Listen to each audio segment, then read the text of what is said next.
bare spørre om hva er god champagne, så vi finner ut av det. Og det er greit å spørre en som kan masse om champagne. So, welcome to my podcast. Thank you very much. The opening question I always have, what is a good champagne? A good champagne is a champagne you should share with your friends and that puts a smile on your face after you've had a glass. That's the round part, but what should a good champagne taste like? To me, a good champagne is the perfect balance between the acidity, the freshness, and long-lasting flavors. It's definitely what makes champagne standing out from others, and it's also a champagne where you will enjoy having more than just one glass. You should never forget champagne was invented as a party drink 300 years ago. So it's something that should be very fresh, clean, complex, but not too intellectual in my mind. You have to have a high quality, good complexity, but really not to be a brainer where you have to think too much about the wine to understand. It needs to be easy. And you have made champagne in 180 years now. What's your experience? So the experience in Champagne is that it's changed a lot in all those years. The company started a very unique process of making wine in 1920 with the combination of two very unique processes, the non-malolactic fermentation, which we are probably 10, 15 companies in Champagne doing that. And the second one being the demi-mousse in French, or the low-pressure style, which was originally called in our house the crément des moines, and which has defined ever since the way we make champagne. So today there is a lot of climatic change, and still using these two elements are actually helping us keep the freshness in a time where the maturity of the grapes are being much higher than it used to be, and keeping the malic acid really helps today. Because a normal champagne have 6 bar pressure, but you don't want to have all those 6 bars.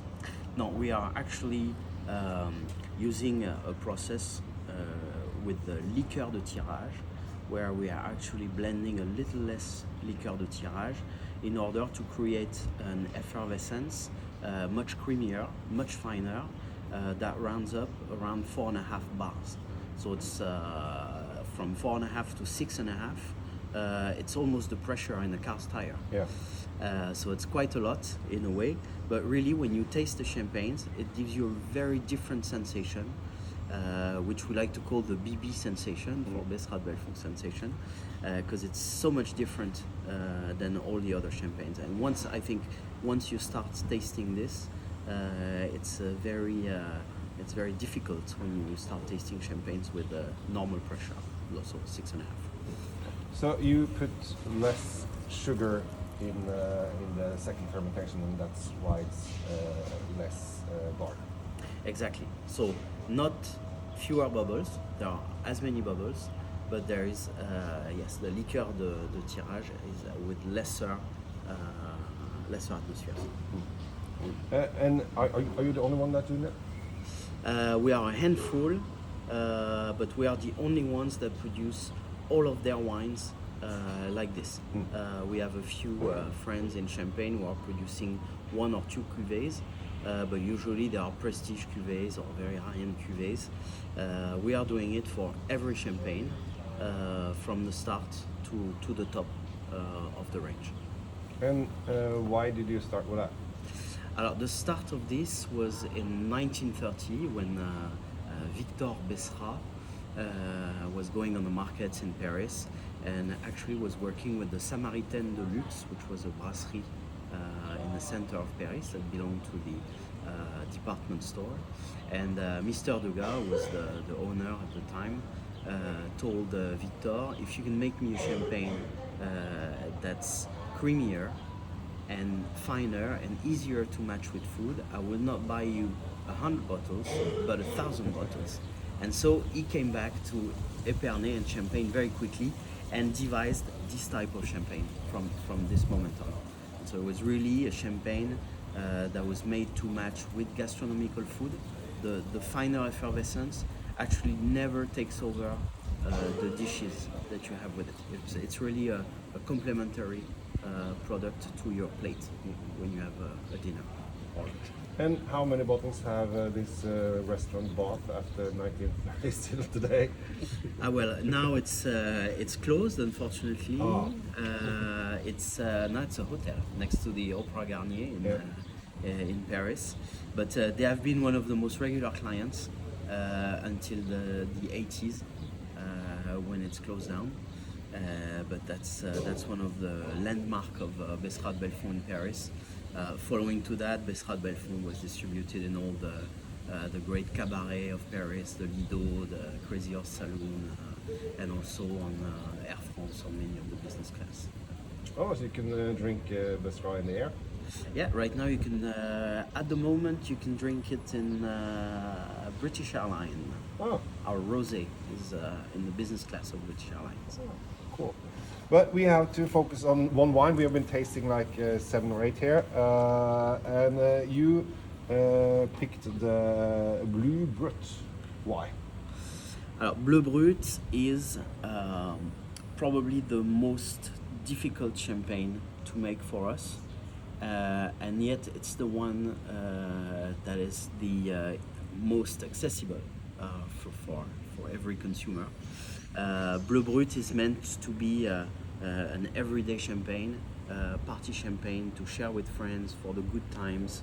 The style is also based with Meunier. So Meunier is the indigenous grape of Champagne, and it really has a true potential to make wines, especially now with the global climate changing. And so for me, it's the perfect balance of richness, complexity, and freshness at the same time. So perfect to share with a beautiful sunny day like today. We have to taste a little bit.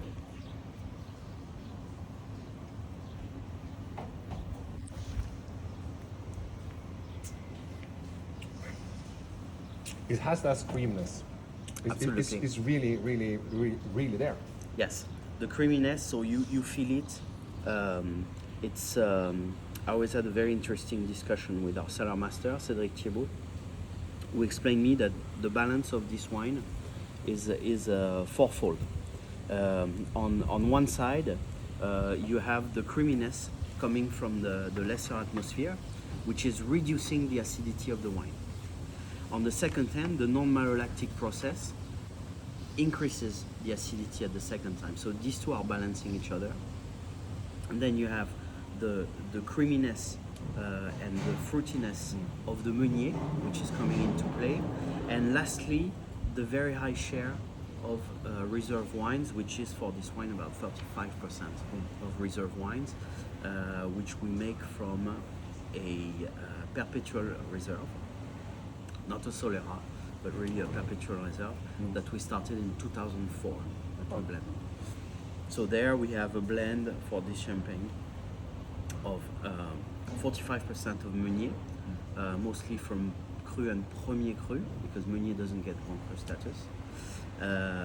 Chardonnay for about 35%, mostly from Grand Cru vineyards, and 20% of Pinot Noir from Premier Cru, from different crus, regular cru, Premier Cru, Grand Cru. So all in total, 40 different villages blended together every year with a different situation every year to adapt and to make the same taste, because the goal of this champagne is really to have the same taste over and over. Yeah. But let's talk about the future. What's the future on Champagne? So the future for Champagne, we have a lot of involvement at the moment for the environment. We are reducing the footprint. There is a lot of work being done with our partners who are making glass to reduce the volume, the weight of the bottles, not the volume. We'll keep 75 centiliters. Or magnums. Or magnums, yeah, definitely. But so we're working in that direction. There is a lot of work being done at the moment also in the vineyards to reduce the carbonic imprint, to reduce the pesticides. We are actually started to make an organic champagne some years ago, and we're still learning on that. You know, I'm a kid from Champagne, and I remember when I was young, the vineyards were all brown. And nowadays, if you go around in Champagne, the vineyards are mostly green because we are replanting the grass in the rows, and so it's actually reducing the yield a little bit, but we are gaining on the environmental side. So people are less happy in the vineyards with more weeds to do, but we are gaining from it, definitely. But you feel a little bit about the global warming? Definitely. We see now, even from our vineyards, that the ones that are facing north start to develop extremely well. Where in the past all the Premier Cru and the Grand Cru, which were started in 1927 in Champagne, these were actually these are changing now, and you get more maturity, and so we are slowly switching to a lot of northern faced vineyards for quality. This year is a very good example actually for the blend of 2022. We use quite a lot of vineyards on the left bank of the Marne. So that's So thank you so much for letting me taste all these wines. always a pleasure. We like to share. Dette er helt fantastisk. Vi har da smakt den rimeligste av de, som er da Blue Brut. Koster da 485 kongelige kroner. Og så raser det oppover, og den aller dyreste koster 2500. Så her kan du gå på polet i spesialavdelingen, i tilleggsutvalget, og bare hamstre inn, så blir dette her kjempebra. Så da vet du hva en god champagne er, for det har du lært nå. Jeg heter Kjell Gabriel Henriks, tusen takk for meg. Ha en riktig fin dag videre. Ha det bra! X.